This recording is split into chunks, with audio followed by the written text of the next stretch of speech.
حضور کے روضہ انور پر جھاڑو دینے جیسا کام بھی فرشتے کرتے، سلام کے لیے حاضر ہوتے ہیں۔ بدر کے اندر تلوار لے کر فرشتے حضور کی بارگاہ میں حاضر ہوتے ہیں اور حضور کے ساتھ مل کر، صحابہ کے ساتھ مل کر کافروں سے جہاد کرتے ہیں، گھوڑوں پر بیٹھ کر۔ تو میں نے کہا اگر کسی نبی کی بارگاہ کی نوکری جنوں نے کی ہے تو میرے سرکار کی بارگاہ کی نوکری بھی تو فرشتوں نے کی ہے نا۔ کائنات کی ہر شے یہ جانتی ہے حضور نے کیا کہا کہ میں اللہ کا رسول ہوں، بولو میں اللہ کا رسول ہوں۔ شیخ محقق شاہ عبدالحق محدث دہلوی رضی اللہ تعالیٰ عنہ نے اشیاء اللمعات کے اندر یہ بات لکھی ہے، فرماتے ہیں حضور جب کسی راستے سے گزرتے تھے تو راستوں کے اندر اگر جو جانور بیٹھے ہوتے نا تو جو ہی حضور جاتے تو وہ جانور تعظیم سے اٹھ کے کھڑے ہو جایا کرتے تھے، تعظیم سے اٹھ کر کیا ہوتے تھے، کھڑے ہو جایا کرتے تھے۔ یعنی وہ جانور سمجھ گئے تھے مکے کے یہ اللہ کا رسول ہے، لیکن ابو جہل جیسا جانور نہیں سمجھے۔ آج بھی اسی طرح کے بعض انسانوں میں جانور ہو کر حضور کی عظمت کو نہیں ماننے کے لیے بس ہم جیسے بشر۔ میں نے کہا ہم جیسے نہیں، عام اٹا کٹا مولوی جائے نا جانور دیکھ کے ڈر کے بھاگ جاتے ہیں، نہیں سمجھ آئی؟ خدا کی قسم میرے سرکار کے راستے سے گزرتے جانور حضور کو دیکھتے تو ادباً تعظیماً سر بھی جھکا لیتے تھے اور ادب سے کھڑے بھی ہو جایا کرتے تھے، ادب سے کھڑے ہو جایا کرتے تھے۔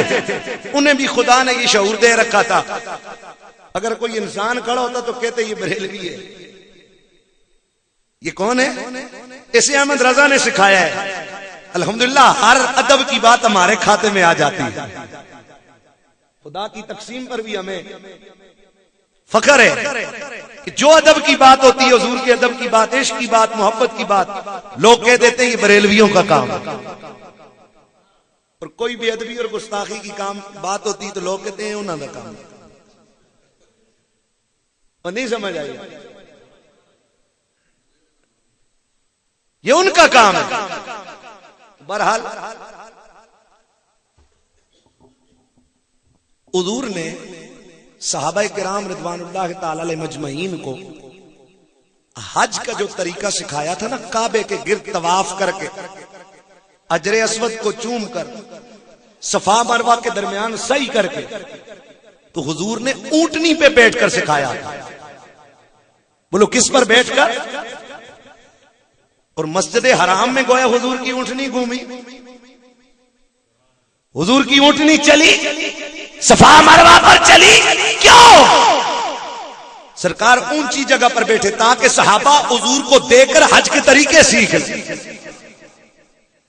تو علماء فرماتے ہیں آج کسی کو اجازت نہیں ہے کہ وہ جانور کی پشت پر بیٹھ کر کعبے کا طواف کرے، حالانکہ بظاہر تو نبی کی سنت ہے، لیکن کہا یہ حضور کا خاصہ ہے کہ سرکار جب تک کسی جانور کی پشت پر بیٹھا کرتے تھے، جب تک حضور اس کی پشت پر ہوتے، خدا نے جانوروں کو بھی شعور دے رکھا تھا، حضور کے ادب میں وہ نہ بغانا کرتے تھے نہ پیشاب کیا کرتے تھے۔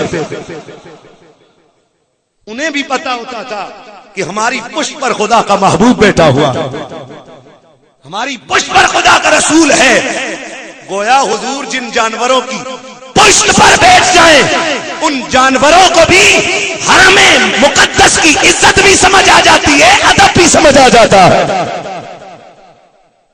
حضور جن جانوروں کی پشت پر بیٹھے گویا انہیں بھی شعور آ جاتا ہے کہ سرزمین حرم پر پیشاب نہیں کیا جاتا ہے۔ حضور کی یہ نسبت کا اثر ہے، لیکن آج چاہے کوئی مولوی بیٹھے یا پیر بیٹھے، ہاں اولیاء کاملین اگر کرامتن بیٹھے اور کرامتن وہ پیشاب نہ کریں تو یہ ممکن ہے، لیکن عام مولوی جو حضور کو اپنے جیسا کہتا ہے اس کے لیے ممکن، بولو اس کے لیے ممکن نہیں ہے، لہذا پھر حضور ہم جیسے نہیں، بولو حضور ہم جیسے کیسے ہیں؟ سب سے اولا لاما، سب سے بالا لاما، اپنے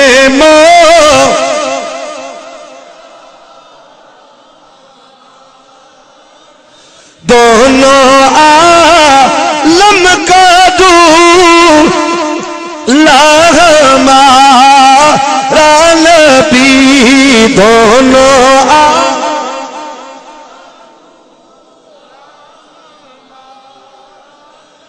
سب سے اولا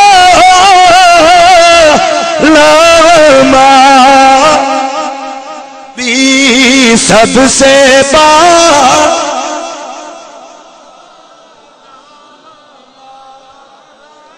میرے سرکار کی عظمت و شان کو ذرا دیکھو. سرکار کی عمر مبارک 55 کا زمانہ ہے. محبت کا اظہار کیجیے یار سبحان اللہ کی آواز آئے. جو حضور سے جتنا پیار کرتے ہاتھ بلند کر کے تمہیں پیار سے کہے سبحان اللہ. میرے سرکار کے 55 کا زمانہ ہے. حضور کے پیارے چچا حضرت ابو طالب نے جس وقت ملک شام کے سفر کا ارادہ فرمایا, اللہ میرے سرکار اپنے چچا کے ساتھ بڑا پیار کرتے تھے اور آپ کے چچا بھی آپ سے بڑا پیار کرتے تھے. میرے سرکار نے عرض کی او میرے چچا جان, ارے ملک شام میں بھی آپ کے ساتھ چلوں گا. شام کے سفر پر بولو میں بھی آپ کے. حضور نے فرمایا بتیجے یہ سفر کی صحبتیں آپ برداشت نہیں کر سکتے, بھی آپ بچے ہو, آپ نہ جاؤ. اور آج کل کا سفر نہیں تھا, آج کل اتنی سہولتیں ہیں, ہر طرح کی سہولت ہے, لیکن ہم آج تقریباً 10 گھنٹے کا سفر کر کے ہیں اور یقیناً یہاں پر تھکاوٹ بہت زیادہ محسوس کر رہے ہیں. اس وقت کا سفر یا اونٹ کی پشت پر ہے یا گھوڑے کی پیٹھ پر, اور راستے میں کوئی ہوٹل بھی نہیں ہے, بیابانے ہیں, صحرا ہیں, کہیں پانی کا چشمے, وہاں بس تھوڑی دیر کے لیے آرام کر لیں. فرمایا بتیجے تم یہ سفر سفر کی صحبتیں برداشت نہیں کر سکتے ہو. بولو سفر کی صحبتیں برداشت. اللہ میرے سرکار نے فرمایا او میرے چچا جان, نہیں میں ضرور یہ صحبتوں کو برداشت کر لوں گا, میں ضرور آپ کے ساتھ چلوں گا. حضرت ابو طالب نے حضور کے اصرار پر بالآخر مان گئے. آپ نے فرمایا ٹھیک ہے کہ سفر کی تیاری کر لو. گویا کہ حضور یہ لکھا جا چکا تھا ملک شام تک چل کے جائیں گے, راستے میں جتنے بھی ذرے میرے نبی کے قدموں کے بوسے لیں گے, جتنے بھی کائنات کی مخلوق میرے نبی کی زیارت کرے گی, گویا خدا انہیں بھی محبوب کا فیض پہنچانا چاہتا تھا. میرے سرکار نے جس وقت رکھتے سفر باندھا, ملک شام کے قریب پہنچا یہ قافلہ, ایک کلیسے کے پاس رک گیا. کلیسے کے پاس جب یہ قافلہ رکا, اس کلیسے کا راہب تھا, بہت بڑی عمر ہو چکی تھی, بڑا ضعیف ہو چکا تھا, سابقہ آسمانی کتابوں کا بہت بڑا عالم تھا, ماہر تھا. اپنے کلیسے سے باہر نکلا اور اپنے دربانوں سے کہا, اپنے نوکروں چاکروں سے کہا, جاؤ ذرا اس قافلے کا پتہ کرو کہ یہ کون سے ملک سے آیا ہے. محبت سے کہتے ہیں سبحان اللہ. اللہ جس وقت اس کے دربان, اس کے نوکر چاکر جس وقت گئے قافلے کا پتہ کرنے کے لیے, واپس آ کے کہنے لگے اور راہب جی ارے شکلوں سے تو یہ لوگ ملک عرب کے نظر آتے ہیں. کہاں کے نظر آتے ہیں؟ عرب کے نظر آتے ہیں. سمجھ گیا. کہنے لگا جاؤ اس قافلے کو میرا پیغام دو کہ اگلے ٹائم میں آپ کی کھانا کی دعوت کرنا چاہتا ہوں, کھانا پیش کرنا چاہتا ہوں, قبول فرمائے. اور ان سے ضرور کہنا کہ اگر سارے لوگ آؤ گے, کوئی بھی پیچھے نہیں رہے گا, تو میری عزت افزائی ہوگی, مجھے خوشی ہوگی. اللہ جس وقت اس قافلے محبت کو, اس قافلے نبوت کو, اس قافلے مکہ المکرمہ سے جو ملک شام کے لیے قافلے تجارت کو جس وقت اس کی دعوت تام پہنچی, حضرت ابو طالب نے اس کی دعوت کو قبول فرما لیا, دعوت کو قبول کر لیا. کھانا تیار ہوا, دسترخوان لگا, وہاں ایک درخت ہے اس کے نیچے انہوں نے آرام کیا. کھانا تیار ہوا, دسترخوان لگا, کہا بلاؤ ان کو. جب لایا گیا, جب دسترخوان پر سارے لوگ آ کے بیٹھے, راہب بھی کلیسے سے اٹھ کر باہر دسترخوان پہ آ گیا. اللہ اللہ جس وقت وہ دسترخوان پر آیا سارے مہمانوں کے چہرے کو غور غور سے دیکھنا شروع کر دیا. ارے سب کو غور غور سے دیکھنے کے بعد کہنے لگا میرے خیال میں تم سارے نہیں آئے ہو, تم میں سے کوئی پیچھے بھی رہ گیا ہے. کہنے لگا میرے خیال میں تم سارے نہیں آئے ہو, کوئی پیچھے بھی رہ گیا. انہوں نے کہا ہمیں سے تو پیچھے کوئی نہیں رہا, لیکن ہاں ایک بچہ ہے سامان کی رکھوالی کے لیے اسے چھوڑ کے آئے ہیں. کہنے لگا مجھے خوشی ہوگی کہ اگر آپ کا کوئی بچہ بھی میرا کھانا کھانے کے بغیر نہ رہے. اتنے میں ادھر سے ایک بندہ کھڑا ہوا, کہنے لگا یہ کیسے ہو سکتا ہے کہ ایک راہب کے دسترخوان کے اوپر قریش کے سردار بیٹھے ہو اور بنو ہاشم کا چشم و چراغ محمد عربی نہ اٹھا اور سیدھا گیا, میرے سرکار کا دست نبوت پکڑا, حضور کو بھی ساتھ لے کے دسترخوان پہ آ گیا. جو ہی حضور کو لے کر آیا, ارے راہب نے غور غور سے میرے نبی کو دیکھنا شروع کر دیا. دیکھتے دیکھتے سوال کرنے شروع کر دیے. کہنے لگا یہ تم میں سے کس کا بیٹا ہے؟ حضرت ابو طالب نے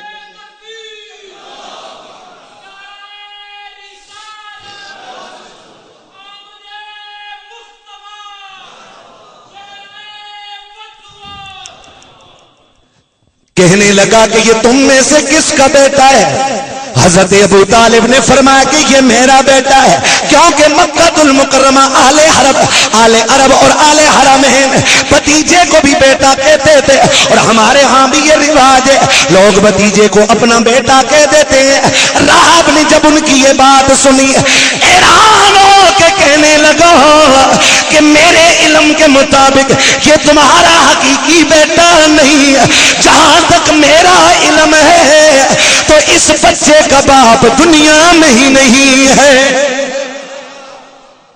کہنے لگا جہاں تک میرا علم ہے تو اس بچے کا باپ دنیا میں زندہ. حضرت ابو طالب حیران ہوئے, فرمایا ہاں یہ میرا بھتیجا ہے, اور اس کے باپ تب فوت ہو گئے تھے کہ جب ابھی یہ اپنے ماں کے بطن مقدس میں تھا.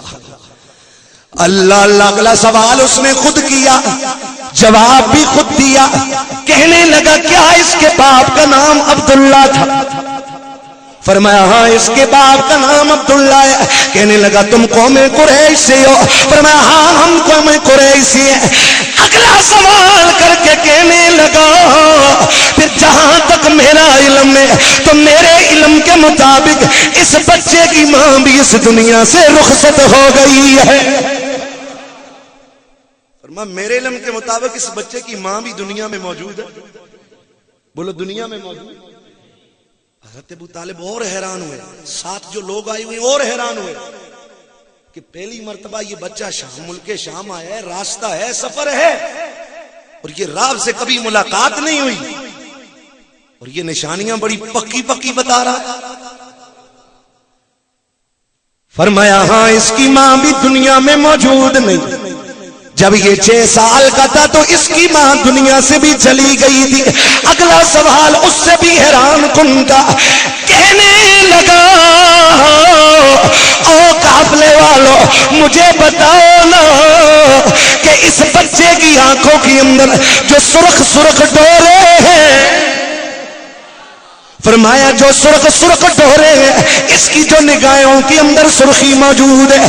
کہنے لگا بتاؤ کہ یہ سرخی یہ عارضی ہے کہ یہ ہمیشہ رہتی ہے؟ حضرت ابو طالب نے فرمایا جب سے یہ بچہ اس جہان کے اندر آیا ہے ہر لحظہ ہر گھڑی ہر وقت ہر لمحہ اس بچے کی آنکھیں یوں ہی سرخ سرخ نظر آتی ہے. مکھ چند بدر شانی مت چمکے لات نورانی مت چمکے لات نورانی کالی زلف تے اکھ مستانی کالی زلف تے اکھ مستانی مخمور یقین مدب ما آسن کا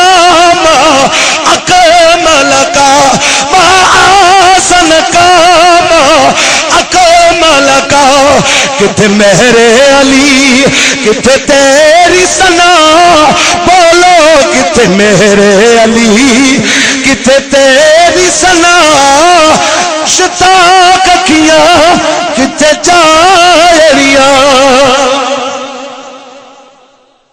فرما جب سے یہ بچہ اس کائنات میں آیا ہے یوں ہی اس کی نگاہوں میں گویا کہا ہو مذاق کا کجلا لگا ہوا آیا ہے ویسے تو میرے سرکار کی پیاری امی حضور نے نہیں کہا تھا کہ جب میرے سرکار کی ولادت باسعادت ہوئی کان مقہولا مدغونا معطرا مطہرا مسرورا کان ساجدا آ کائنات والو میرے نبی کی ماں فرماتی ہیں لوگوں جب میرا بچہ یعنی محمد عربی کی ولادت ہوئی تو حضور کی آنکھوں میں قدرتی سرما لگا ہوا تھا حضور کے بالوں کو تیل لگا ہوا تھا حضور کی ناف مقدس کٹی ہوئی تھی معطرن حضور کو خوشبو لگی ہوئی تھی کان ساجدہ آتے ہی میرے مصطفیٰ نے اپنے سر مقدس کو رب کی حضور سجدے میں جھکا لیا تھا حضور کی کیا کمال اور شان ہے پوچھا کہ سرخیاں میں رہتی ہے آنکھوں کی فرما ہاں ہر وقت اس بچے کی نگاہوں میں یوں ہی سرخ سرخ ڈورے رہتے ہیں جب یہ سارے سوال کر چکا حضرت ابو طالب نے یہ سارا منظر دیکھا آپ ڈر گئے کہ کہیں حضور کو کوئی نقصان نہ پہنچائے راہب سائیڈ پہ لے گیا کہنے لگا ابو طالب جتنا بھی جلدی ہو سکے اس بچے کو فوراً واپس اپنے وطن پہنچاؤ فرمایا اور راہب کیوں اتنے تفصیل سے پوچھا ہے یہ کیسے سوالات اور جوابات تو کر رہا ہے یہ کیوں اتنی دلچسپی میرے بھتیجے میں لے رہا ہے کہنے لگا ابو طالب جہاں تک مجھے سابقہ آسمانی کتابوں کا علم ہے تو میرے علم کے مطابق یہ بچہ عام نہیں ہے بلکہ میرے علم کے مطابق یہ بچہ سارے جہانوں کا رسول بن کر آیا ہے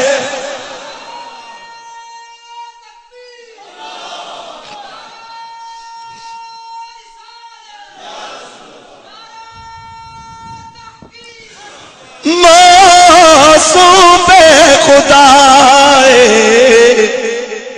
لم یزلی معصوم خدا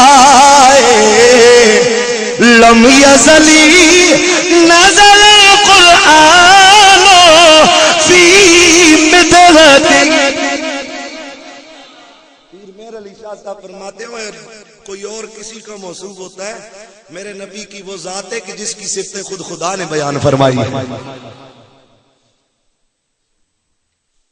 آپ کو کیسے پتا چلا کہنے لگا او ابو طالب اگر اجازت ہو اگلی گلتا سنا سارے دب کیا کہ سبحان اللہ کہنے لگا ابو طالب اگر اجازت ہو تو میں اس بچے کی پشت کو دیکھنا چاہتا ہوں فرمایا ٹھیک ہے اجازت ہے جس وقت میرے مصطفیٰ کریم کی پشت مقدس سے اس نے کپڑا ہٹایا تو میرے نبی کے شانوں کے درمیان حضور کی پشت مقدس پر مہر نبوت چمک رہی تھی نور نکل رہا تھا آگے بڑھا وہ رات حضور کی اس مہر مقدس کو چوما اور بے ہوش ہو کے زمین پر گر جاتا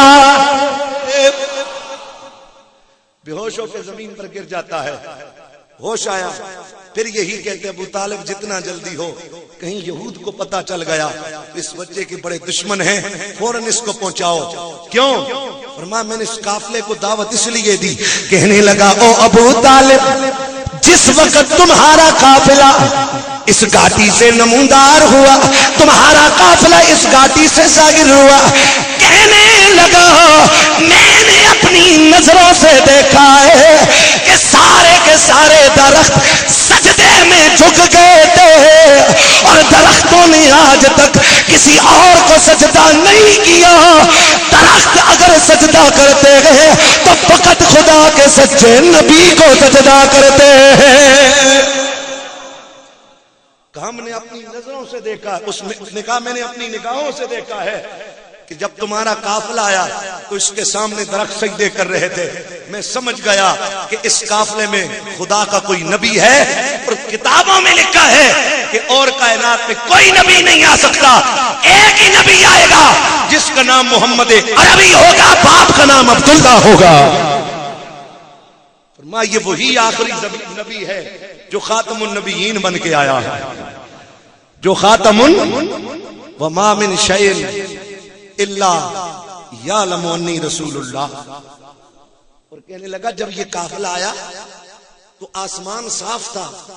کہنے لگا میں نے خود اپنی نگاہوں سے دیکھا ہے کہ آسمان پر بادل کا ایک ٹکڑا مسلسل اس قافلے کے ساتھ سایہ کر کے چلتا رہا. اور ایسا بھی فقط کسی نبی کے لیے ہوتا ہے, نبی کے علاوہ کسی اور کے لیے نہیں ہوتا.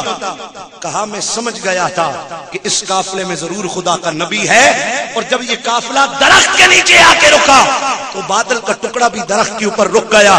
میں سمجھ گیا تھا کہ وہ نبی ابھی اس درخت کے نیچے ہے, اور سابقہ کتابوں میں لکھا ہوا ہے کہ اس درخت کے نیچے آ کر آخری نبی خاتم النبیین تشریف رکھے گے.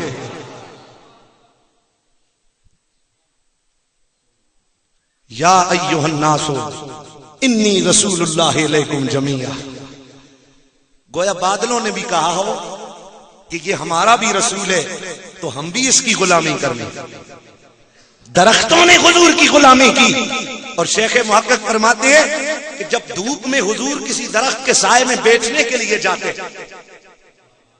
کسی درخت کے سائے میں میرے نبی بیٹھنے کے لیے جاتے, شیخ محقق فرماتے ہیں اس سے پہلے کہ نبی سائے تک پہنچتے سایہ خود لپک کر میرے مصطفیٰ کے پاس آ جایا کرتا تھا. گویا وہ بھی کہتا ہو کہ یا رسول اللہ آپ کی راہوں میں میں پلکیں بچھاؤں. حضور آپ کے آنے کو گویا وہ بھی حضور کے استقبال کرتا ہوگا. تو فرمایا کائنات کی ہر شے یہ بات جانتی ہے کہ میں اللہ کا رسول ہوں. بولو میں اللہ کا, بولو میں اللہ کا. ساری زندگی حضور کے جسم پر, کپڑوں پر کبھی مکھی نہیں بیٹھی. بولو کبھی مکھی, مکھی کو کیا لگے وزیر اعظم ہو, صدر ہو, جنرل ہو, کرنل ہو, مولوی ہو, پیر ہو, مکھیوں کے لیے کوئی قاعدے ضابطے نہیں ہے. بولو کوئی قاعدے ضابطے. اور مولوی تے دال کھا کے سوتا ہوئے تو منہ وچ اندر بھی داخل جو ہوندی ہیں مکھیاں. نہیں سمجھ آ رہا, جس منہ سے حضور کی بے ادبی ہو تو اس میں مکھیاں نہیں گھسیں گی تو کیا گھسے گی, کیونکہ گستاخ کے منہ سے خاص قسم کی بدبو نکلتی ہے جس کو جانور محسوس کر لیتے ہیں. اور میں حدیث سے اس کا حوالہ دوں. حضور نے جس وقت اپنے خاندان کے لوگوں کو بلایا دعوت توحید پیش کرنے کے, حضور کے اقربا تھے, رشتہ دار تھے, سارے لوگ تھے. بیچ میں حضور کے چچا بھی آئے اور باقی بھی آئے, ابو لہب بھی آئے. حضور نے بلند ٹیلے پر کھڑے ہو کر آواز لگائی.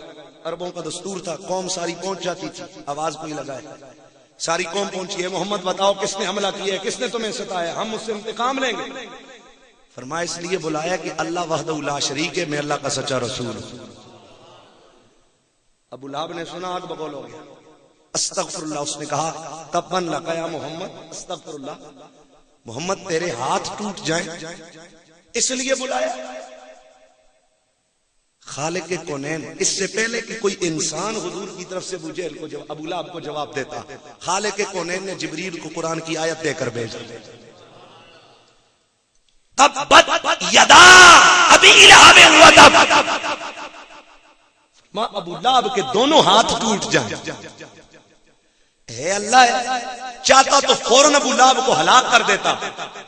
ہلاک اگرچہ بعد میں رسوائی کے ساتھ ہوا, لیکن اللہ نے پہلے اس کے جملوں کا جواب اسی کی زبان میں اسے دیا. پتہ چلا حضور کے دشمنوں کا رگڑا لگانا بھی میرے اللہ کی سنت ہے. بولو میرے اللہ کی دشمنوں کو جواب دینا، حضور کے دشمنوں کو، یہ اللہ کی سنت. فرمایا تبت یدا ابی لہب وتب ما اغنی عنہ مالہ وما کسب. فرمایا ابو لہب کو اس کا مال وغیرہ یہ جو اس نے بنا رکھے یہ کام نہیں آئے گا. تبت یدا ابی لہب وتب ما اغنی عنہ مالہ وما کسب سیصلی نارا ذات لہب. ان قریب ہی ابو لہب دیکھتی ہوئی آگ میں داخل ہوگا. وامرأتہ حمالۃ الحطب، اور اس کی بیوی بھی جو لکڑیوں کے گٹھے اٹھا کے لاتی. فی جیدہا حبل من مسد، اس کے گلے میں بھی مونج کی رسی پڑے. ابو لہب کو بھی جواب دیا، اس کی بیوی کو بھی. کانٹوں کے گٹھے اٹھا کے لاتی، ہر روز حضور کی راہ میں بچھا دیتی. جدھر سے حضور نے گزرنا ہوتا ادھر راستے میں گزار دیتی، بچھا دیتی. رب نے اس کی یہ حرکت دنیا کے سامنے آشکار کی. وامرأتہ حمالۃ الحطب، اور اس کی وہ بیوی بھی جہنم میں جائے گی جو لکڑیوں کے گٹھے اٹھانے والی اٹھا کے لاتی. اور بالآخر وہ اللہ تعالیٰ کا فیصلہ ہی ایسے ہوا، لکڑیوں کا وہی کانٹوں کا گٹھا اٹھا کے لائی. اسی طرح اس کے اوپر ٹیک لگا کر بیٹھی ہوئی تھی. مفسرین نے لکھا وہیں سے ایک فرشتہ آیا، اس نے اس کا وہ لکڑیوں کا گٹھا کھینچا، اس کی جو رسی ادھر باندھی ہوئی تھی وہی رسی گلے میں پڑی اور پھانسی لگ کر وہیں پر ہلاک ہو گئی. ابو لہب کی بیوی. یہ تو دنیا میں ہے، اور قیامت کو جس طرح گھسیٹی جائے گی وہ الگ ہو. جب یہ صورت اتری، ابو لہب کے نکاح میں حضور کی 2 بیٹیاں تھیں. اس وقت تک اسلام میں غیر مسلموں کے ساتھ نکاح کرنا حرام نہیں ہوا تھا.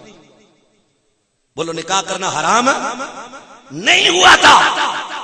ابو لہب نے اپنے بیٹوں عتبہ اور عتیبہ دونوں سے کہا کہ جس شخص کے اوپر اترنے والی قرآن کی کتاب میں تمہارے باپ پر لعنت بھیجی جائے، تمہارے باپ کے خلاف حجب کی جائے، تم اس شخص کی بیٹیاں اپنے نکاح میں رکھو میرے بیٹے ہو کر. ان دونوں نے حضور کی دونوں بیٹیوں کو طلاق دے دی. لیکن ایک بیٹے نے ادب کے دائرے میں، تعظیم کے دائرے میں رہ کر طلاق دی. دوسرے نے آ کر حضور کے سامنے حضور کی حجب استغفر اللہ بیان کی، حضور کو برا کہا، حضور کی بے ادبی کی. سرکار نے فرمایا اللہم صلی علیہ قلب من کلابک، اے اللہ اس پر اپنے کتوں میں سے کتا مسلط فرما. جو ہی وہ گیا ابو لہب کا بیٹا جا کے باپ سے کہا میں نے طلاق تو دے دی ہے محمد کی بیٹی کو، لیکن مجھے تو محمد عربی نے یہ جملے کہے ہیں کہ اللہ اس پر اپنے کتوں میں سے کتا مسلط فرما. ابو لہب فوراً اس کا چہرہ متغیر ہو گیا، کہنے لگا بیٹا بس تیری ہلاکت یقینی ہے، دشمن ہے، کافروں کا سردار ہے، ابو لہب ہے، لیکن اسے بھی پتا ہے کہ جو بات محمد کے لبوں سے نکل جاتی ہے وہ ہو کے رہتی ہے، وہ بات ہو کے رہتی ہے. میں تو سمجھتا ہوں آج بھی جو کہتا ہے کہ محمد اور علی کچھ نہیں کر سکتے، میں سمجھتا ہوں وہ ابو لہب سے بھی کیا گزرا ہے. کم از کم ابو لہب کو اتنا تو پتا تھا کہ محمد عربی کے لبوں سے جو بات نکل جاتی ہے وہ ہو کے رہتی ہے. اس نے باقاعدہ محافظوں کی ایک ٹیم اپنے بیٹے کے ساتھ رکھ دی اور کہا میرے اس بیٹے پر ہر وقت پہرا دینا ہے، مجھے خطرہ ہے کہ کہیں کوئی کتا وغیرہ اس کو نقصان نہ پہنچائے. شام تجارت کے لیے اس نے قافلہ بھیجا. ابو لہب نے اپنے بیٹے کو قافلے کا سردار بنایا اور قافلے والوں کو پکی نصیحت کی کہ پورے راستے میں اس کو درمیان میں رکھ کے چلنا ہے، اس کی حفاظت کرنی ہے، کہیں بھی اکیلا اسے نہیں چھوڑنا، کیونکہ مجھے ڈر ہے کہ کہیں محمد کی دعا ایسے نہ لگ جائے. میرے استاد جی فرمایا کرتے ہیں حضور کے متعلق نسبت بد دعا کی نہ کیا کر، کیونکہ لفظ بد کی نسبت بھی حضور کی طرف زیب نہیں دیتی ہے. استاد ہو تو ایسا ہو جو بخاری پڑھائے تو اس کے رسول میں ڈوب کر پڑھائے، ادب رسول میں ڈوب کر پڑھائے. تو خیر اس نے قافلہ بھیجا، قافلہ ایک جگہ پر رات کو رکا، نصیحت اور وصیت کے مطابق قافلے والوں نے درمیان میں ابو لہب کے بیٹے کا بستر لگایا، لیکن روایت میں آتا ہے رات کو ایک شیر آیا،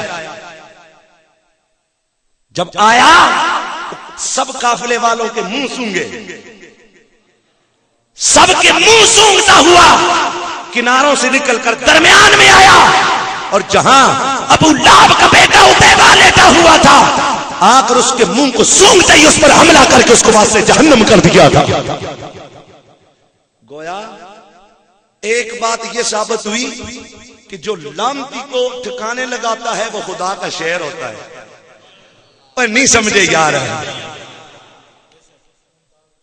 تم مولا کائنات کے حوالے سے اکثر شعراء پڑھتے ہوتے نا، تو اور علی سے لڑ سکے،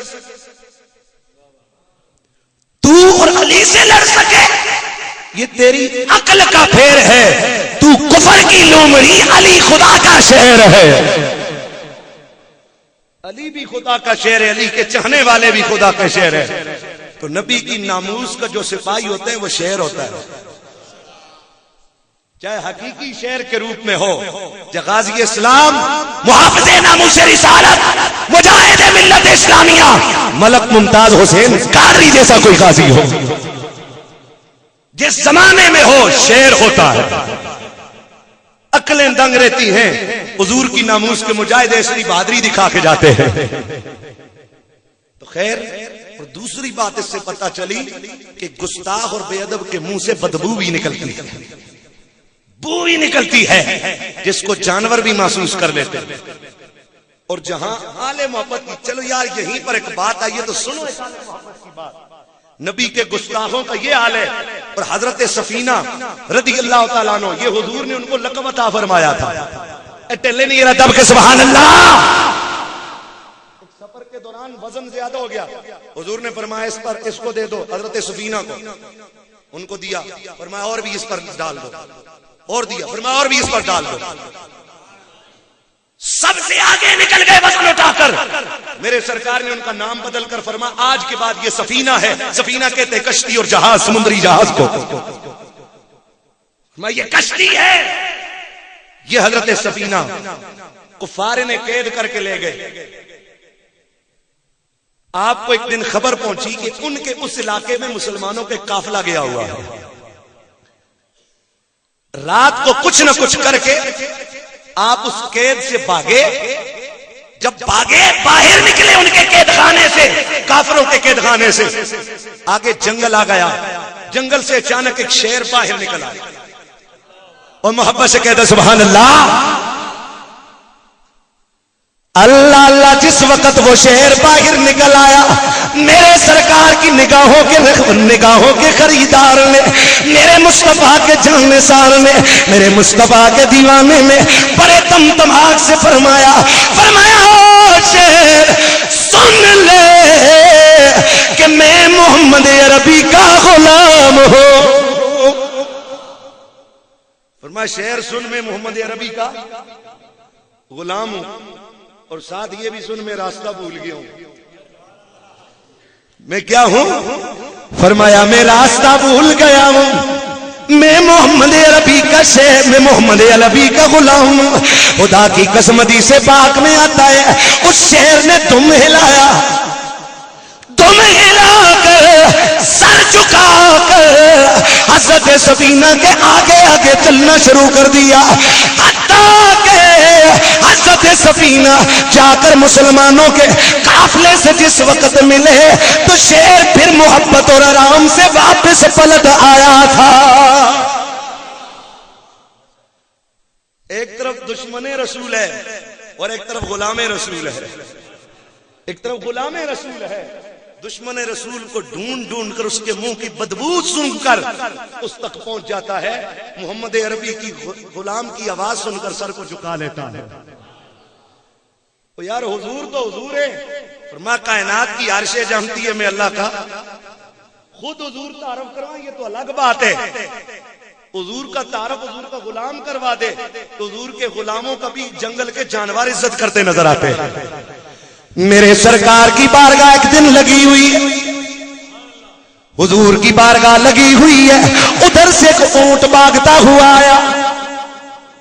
جس وقت وہ اونٹ بھاگتا ہوا آیا، آ کر حضور کے قریب کھڑا ہو گیا، اپنے ہونٹوں کو ہلایا، حضور سے کچھ باتیں کی.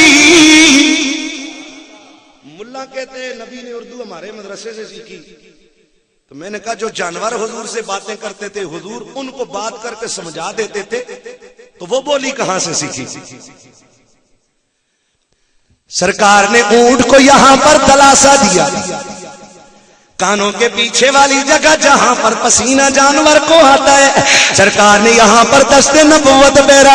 او اونٹ، میں تیری عزت اور عظمت، میں تیری قسمت پر قربان کہ ہمیں تو امتی ہو کر یہ شرف نہ مل سکا، اور تو جانور ہو کر تیری پشت پر نبی اپنا ہاتھ پھیر رہے ہیں. حضور نے ہاتھ پھیرا، اونٹوں میں کچھ کہا. سرکار نے فرمایا اونٹ اگر تو نے سچ کہا ہے تو تیری داد رسی ہوگی تیری، اور اگر جھوٹ بولے تو اس کی تجھے سزا ملے گی. اتنے میں ادھر سے کچھ لوگ آئے، حضور کی بارگاہ میں آ کے کہنے لگے یا رسول اللہ یہ ہمارا اونٹ ہے، کئی دنوں سے گم ہو گیا تھا، گھر سے بھاگ کے نکل آیا تھا، حضور ہم اسے ڈھونڈتے رہے حتیٰ کہ یہ اونٹ ہمیں آپ کے پاس ملا ہے. میرے سرکار نے فرمایا او میرے غلاموں، یہ اونٹ میرے پاس تمہاری شکایت لے کے آیا ہے. یہ اونٹ تمہاری، بولو اونٹ تمہاری. انسان تو سارے ایک جیسے ہوتے، انسان ہی ہیں، جانوروں کو کیا پتا کہ یہ ڈی ایس پی صاحب ہے، یہ ایس ایچ او صاحب ہے، یہ ٹیچر صاحب ہے، یہ مفتی صاحب ہے. نہیں سمجھ آئے؟ یہاں تو بڑے بڑے مولوی آج کل لاہور بھی کے گد کھوتا نظر آوے تو کیا آتے ناسا لاہور آئے. نہیں سمجھ آئے؟ پچھلے دنوں میڈیا میں خبر نہیں چلی کہ کئی ہوٹلوں پر گدھے کا گوشت، ضروری نہیں ہو سارا ڈرائیوراں کھا دو، یہ سارا وکیلاں کھا دو. بڑے بڑے ہوٹلوں میں کدے کدھر مولوی بھی چلے جائے.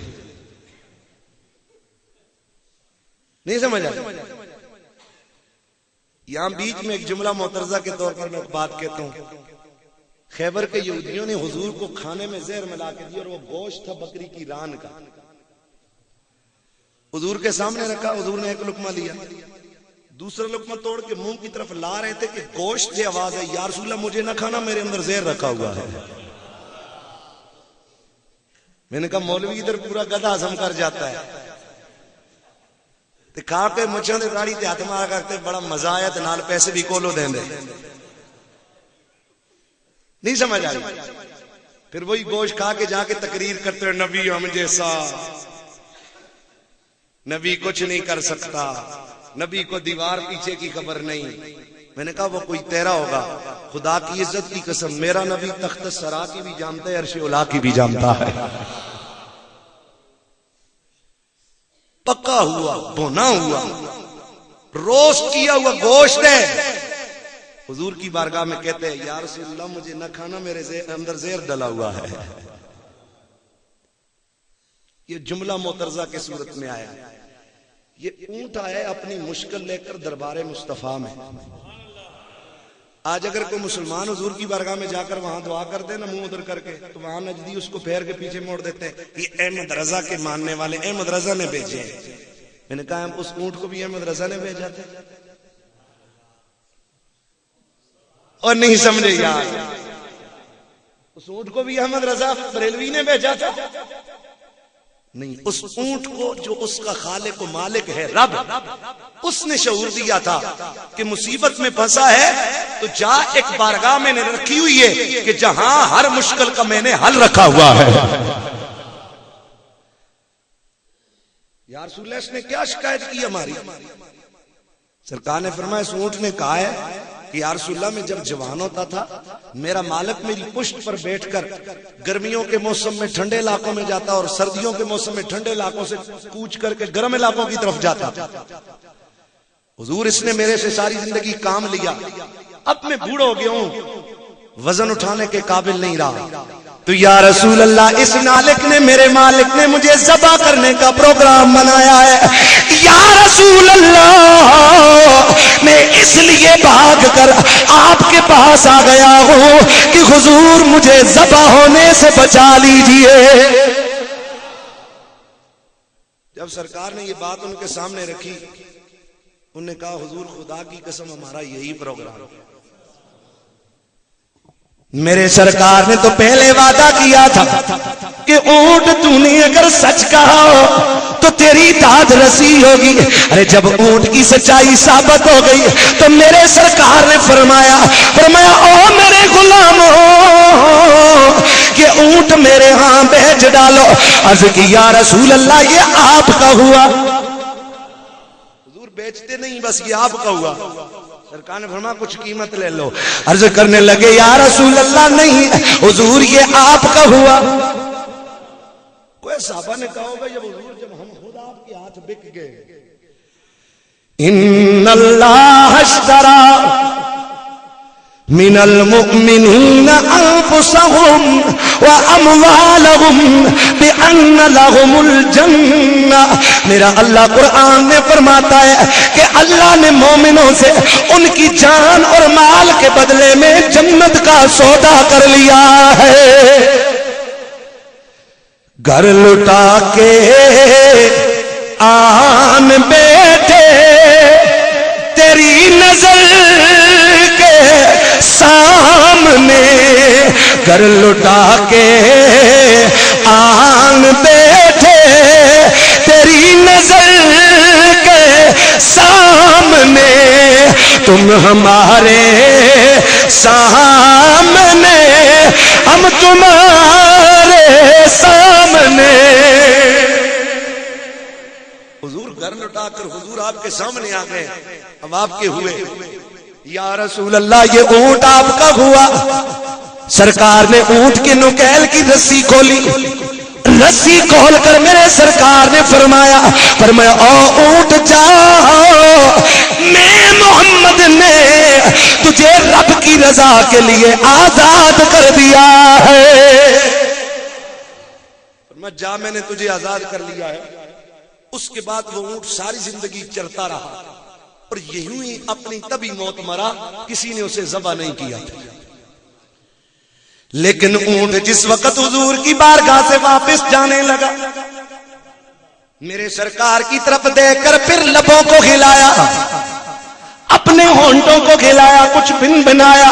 میرے سرکار نے فرمایا آمین۔ محبت سے آواز ہے سبحان اللہ۔ میرے سرکار نے فرمایا آمین۔ صحابہ نے عرض کی یا رسول اللہ آمین کی وجہ کیا ہے؟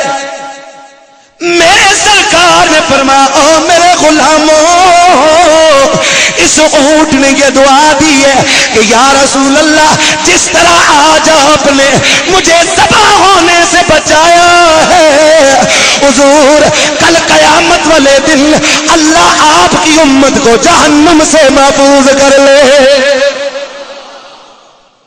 لوگوں اس نبی کے صدقے جانور ہمارے لیے دعائیں کرتے رہے، جانور بھی بولو ہمارے لیے دعائیں کرتے رہے۔ اس مصطفیٰ کریم کائنات کے جانور بھی جانتے ہیں کہ یہ اللہ کا رسول ہے۔ بولو یہ اللہ کا مدنی سلطان آیا۔ اے نہیں حضور دی عظمت کی گل ہوئے تو اتنی ٹھیلی سبحان اللہ محبت نال کہہ دو سبحان اللہ۔ مدنی سلطان آیا، اے ماں کی سلطان آیا، ہاشمی سلطان آیا، اے قرشی سلطان آیا، اچیا نیمیاں دے فرق مٹانا۔ حضور کی بارگاہ میں انسان تو انسان ہے، جانوروں نے بھی حضور کی بارگاہ میں جا کر اپنی گزارشات پیش کی ہے، اور جانوروں کی بھی میرے سرکار کی بارگاہ سے داد رسی ہوئی ہے۔ سرکار نے ہر کسی سے پیار کیا ہے، حضور نے ہر کسی سے محبت کی ہے. جو حضور کی عظمت اور میلاد کا جلسہ ہے، ظاہر حضور کی کسی ایک ہی عظمت کے پہلو پر گفتگو کی جا سکتی ہے. اس ٹائم میں سیرت کے سارے پہلوؤں پر گفتگو کرنا ممکن نہیں ہے. مقصد کیا ہے حضور کی امتیوں؟ تاکہ نئی نسل کے دلوں کے اندر کملی والے کا پیار پیدا ہو جائے. حضور کی عظمت سنیں تاکہ امت کو پتا چلے کہ رب نے ہمیں کس شان والا نبی عطا فرمایا ہے. بتاؤ کیا خیال ہے اس محفل میں؟ آخری باتوں کی طرف جا رہا ہوں، میری گفتگو کے 2.25 گھنٹے ہو گئے. آخری باتیں. اس پوری محفل میں کوئی ایسا شخص ہے جو حضور کو دکھ دینا چاہتا؟ بولو. حضور کو دکھ کوئی دینا چاہتا؟ نہیں دینا چاہتا. تو سنو، میرے نبی کو کس سے دکھ ہوتا ہے؟ سرکار کی حدیث کا مفہوم ہے کہ میری امت نیک کام کرے تو مجھے خوشی ہوتی، اور میری امت گناہوں میں مبتلا ہو تو مجھے دکھ ہوتا. حضور کی امتیوں، میلاد کے جلسے میں آنے والے جوانوں، بوڑھوں، بچوں، کیا خیال ہے؟ گناہ کر کے حضور کو دکھ دو گے یا نیکیاں کر کے حضور کو راضی اور خوش کرو گے؟ بولو. حضور کی آنکھوں کو دکھ دینا چاہتے ہو یا حضور کی نگاہوں کو ٹھنڈا کرنا چاہتے ہو؟ جو حضور کی آنکھیں ٹھنڈی کرنا چاہتے ہیں ہاتھ کھڑا کریں. وعدہ ہے سب کا. حضور کی آنکھیں ٹھنڈی کرو گے، حضور کی نگاہوں کو ٹھنڈک پہنچاؤ گے. اللہ آپ کے ہاتھ اور جذبے سلامت رکھے. سنو، میرے سرکار نے فرمایا نماز میری آنکھوں کی ٹھنڈک ہے. کہہ دو سبحان اللہ. کیا فرمایا؟ نماز میری آنکھوں کی. کیا خیال ہے نماز ادا کر کے نبی کی آنکھیں ٹھنڈی کرو گے کہ نہیں کرو گے؟ حضور کے میلاد کے جلسے کا مقصد یہ نہیں بس لائٹیں لگا لی، نعرے لگا دیے کافی ہے غلامی کے لیے. نہ جوانوں، یہ زندگی کب ساتھ چھوڑ جائے. یہ دنیا عارضی ہے. لاکھوں کروڑوں آئے اس دنیا سے چلے گئے. کیا پتہ جوانوں زندگی کہاں وفا چھوڑ دے، کہاں ساتھ چھوڑ دے، روح نکل جائے. حضور قبر میں بتاؤ حضور تشریف لائیں گے کہ نہیں لائیں گے؟ حضور کے بارے میں پوچھا جائے گا کہ نہیں پوچھا جائے گا؟ یہ میلاد کے جلسے اس لیے ہم کرتے ہیں جوانوں، تاکہ قبر کی بھی تیاری ہو، حشر کی بھی تیاری ہو. فرشتے سوال کریں بتا اس ہستی کے بارے میں کیا کہا کرتا تھا، تو سنی جوان اٹھ کر نبی کے قدموں سے لپٹ جائے کہ فرشتوں اس ہستی کے بارے میں کیا پوچھتے ہو؟ یہ تو وہ پیاری ہستی ہے کہ جس کے میں میلاد منایا کرتا تھا، جس کی مناتیں پڑھا اور سنا کرتا تھا. لیکن سنیو، اگر وہاں حضور نے اتنا سوال کر دیا کہ کیا جس دین کی خاطر میرے ننھے نواسے علی اصغر نے جان کٹائی تھی، علی اکبر نے اپنے لاشے کو کربل کی تپتی ہوئی ریت پر اس کا لاشا تڑپا تھا، میری گود میں پلنے والے حسین کے لاشے پر جس دین کی خاطر گھوڑے دوڑے تھے، اے میلاد منانے والے، جب حسین کا لاشا، جب حسین کا جسم تیروں سے چلی تھا، اس نے نماز کا سجدہ نہیں چھوڑا تھا. تو میرا میلاد منانے والے بتا تو نے نماز پہ کتنا پہرا دیا ہے؟ بتاؤ جوانوں، حضور کو کیا جواب دو گے؟ امام علی اصغر کی روح کو کیا جواب دو گے؟ امام علی اکبر کے لاشے کو کیا جواب دو گے؟ میلاد کے جلسے سے یہ پیغام دے کے جاؤ کہ انشاءاللہ جب تک زندگی ہے نبی کی شریعت پر عمل کرتے رہیں گے انشاءاللہ. یہ تو صرف نعرے لگا کر چلے جانا، یہ تو محبت نہیں ہے. محبت تو یہ ہے کہ نبی کی اداؤں میں بندہ رنگ جائے. میں کسی داڑھی منڈے کو اپنے سے کم تر نہیں سمجھتا، کیونکہ میں اس پیر کا مرید ہوں، میں اس استاد کا شاگرد ہوں. حضور مصلح امت، یادگار اسلاف، رونق بزم علم و عرفان، نجم الاولیاء، وارث علوم مصطفیٰ و مرتضیٰ، سیدی و مرشدی حضور پیر حسین الدین شاہ صاحب فرمایا کرتے ہیں بیٹا کسی داڑھی منڈے کو برا نہ سمجھنا. کیا پتہ ہم داڑھی جھپے جھپے پر ناز کرتے رہیں اور وہ پچھلے پیر اٹھ کر خدا کو منا لے، خدا کی حضور توبہ کر کے دنیا سے چلا جائے اور ہم انہیں پر ناز کرتے رہیں. لیکن حضور کی سنت کی ترغیب دینا پیار سے یہ چھوڑنا بھی نہیں. حضرت موسیٰ علیہ السلام جیسی ایک شخص شکل بنایا کرتا تھا نقلیں اتارنے کے لیے سے. جب مر گیا اللہ نے فرشتوں کو حکم دیا اسے جنت میں داخل کر دو. اے اللہ یہ تو تیرے نبی کی مذاق میں تیرے نبی جیسی صورت بناتا تھا. فرمایا صورت تو میرے نبی جیسی بناتا تھا نا, جو صورت میرے نبی جیسی بنائے چاہے مذاق نہیں بناتا تھا, میری رحمت کو گوارا نہیں ہے کہ میں اسے جہنم کی آگ میں جلا دوں. لوگوں اگر موسیٰ کلیم اللہ جیسی صورت بنانے پر رب جہنم میں داخل نہیں کرتا, بتاؤ قبر میں حضور آئیں گے کہ نہیں آئیں گے؟ بولو نا, آئیں گے کہ نہیں آئیں گے؟ آئیں گے. حضور نے اگر پہلا اتنا ہی سوال کیا کہ میری امتی تیری صورت میرے جیسی